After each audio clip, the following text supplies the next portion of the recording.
আসসালামু আলাইকুম। ইতুস ফুড ক্রিয়েশনসে আপনাদের স্বাগতম। আজকে আমি যে রেসিপিটি দেখাবো তা হলো মেথি দিয়ে বোয়াল মাছ ভুনা।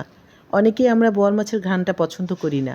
মেথি দিয়ে রান্না করলে ঘ্রাণটা সুন্দরও আসবে, আর স্বাদটা না খেলে তো বুঝতেই পারবেন না। এখানে আমি বোয়াল মাছগুলো ছোট ছোট পিস করে একেবারে ভালো করে ধুয়ে নিয়েছি। এরপর 1 চা চামচ লবণ ও 1 চা চামচ লেবুর রস দিয়ে 10 মিনিট মেরিনেট করে রেখে দেব। এখানে আমি নিয়েছি হাফ চা চামচ আদা, হাফ চা চামচ জিরা ও 1 চা চামচ রসুন পেস্ট। উপকরণগুলো সব দিয়ে দিলাম। আরও দিলাম 1 চা চামচ হলুদ মরিচ পেস্ট।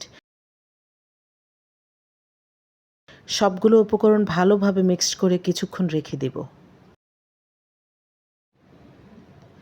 এবার প্যানে 2 টেবিল চামচ তেল নিয়ে হাই হিটে গরম করে হাফ কাপ পেঁয়াজ কুচি দিলাম।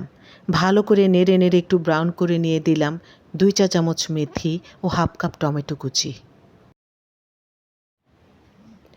এ পর্যায়ে সবগুলো উপকরণ 2 মিনিটের মতো তেলে ভেজে নিব।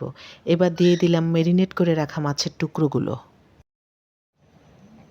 এখন ভালোভাবে মিক্সড করে চুলায় মিডিয়াম আঁচে ঢেকে রেখে দেব 5 মিনিটের জন্য। দেখুন মাছটা ভালোভাবে কষানো হয়ে গেল। এবার দিলাম হাফ কাপ পানি।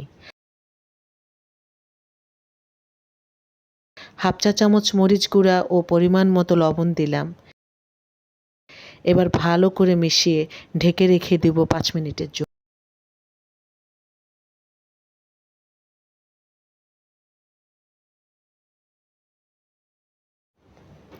এ পর্যায়ে এসে আমার মাছটা মোটামুটি হয়ে গেছে।